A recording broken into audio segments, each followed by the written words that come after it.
It's not often that you get sunny winter days and then sunny winter days with lots of wildlife. Look, there's a bull elk. This is kind of a classic Yellowstone expedition.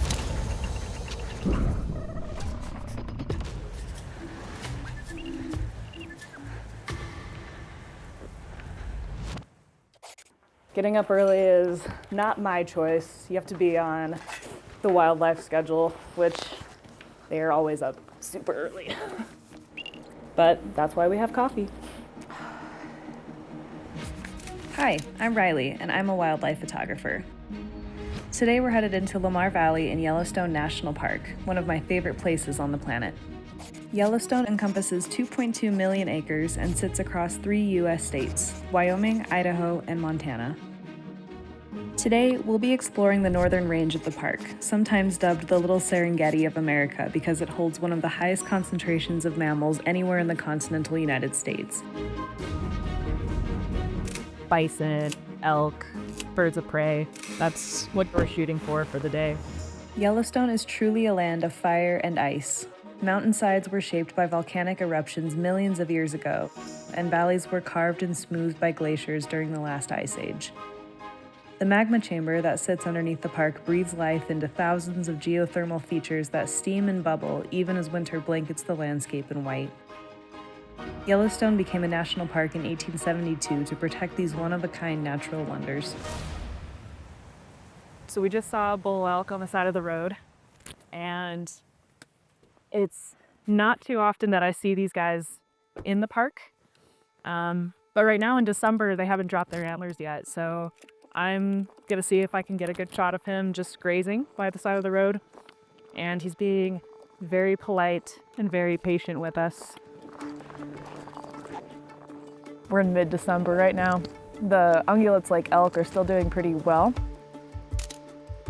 As the winter progresses though, they're not gonna find as much food and the season's gonna get pretty tough on them.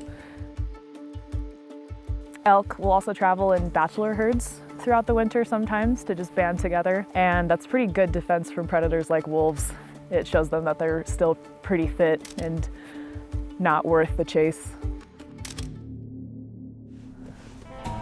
So our mission for the day is to photograph bison. They're one of Yellowstone's most iconic animals. It's 16 degrees, but that's what gets the animals moving. They like the snow and the cold so much better than the heat. I always keep my eye on the riparian areas by the road too, which is basically just where creeks are, and you get water-loving species like willows and aspens. That usually draws in animals. I thought these were coyote tracks because coyotes tend to walk in a pretty straight line, and their tracks are just one spaced after the other. But the more I'm looking over here, the more these are looking like ermine tracks to me. And ermine are basically really small weasels here in the park. They kind of make really zigzaggy patterns just like this as they're looking for small mice and voles underneath the snow. And their tracks as they're leaping through the snow kind of make a little exclamation point. So this is a common raven. They're so intelligent. Oh, and this guy actually has a little GPS backpack on him. So the park put the backpacks on them to see where they go, and actually specifically if they're following wolves to carcasses. But ravens, being the geniuses that they are, actually went more towards the trash dumps in Old Faithful and Gardner. They're part of the corvid family, which includes magpies, crows, blue jays, and common ravens are one of the largest. So you'll see them all over Yellowstone, especially in the winter time.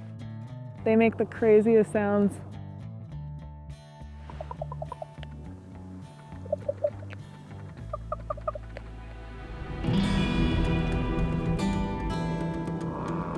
Shooting a bison right now, which is one of Yellowstone's most iconic species.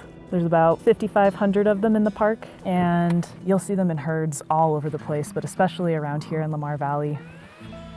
Bison actually love to go up to the road in the winter time because it's the path of least resistance, so why not travel on the roads that snowplows have so politely paved for them? You can see this guy's shoveling snow with his head. And the reason bison have that big hump on their shoulder is just pure muscle to shovel snow just like that, because their head can weigh up to 300 pounds. In all my years coming here, I've never accidentally startled a bison, so I'm gonna try to keep that record nice and clean. Don't pet the fluffy cows when you come to Yellowstone. They can be pretty unpredictable. Right now, I'm definitely not a threat to them, but I still just wanna give them their space, give them some respect, and just let them do their thing, because winter can be pretty hard on bison, and I'd try not to contribute to them using up more energy than they need to. I just found a coyote on the side of the road over here. One of my favorites from this encounter is this shot. I love multi-species in a single photo. This also paints a story of Yellowstone where multiple species can coexist together in the same environment.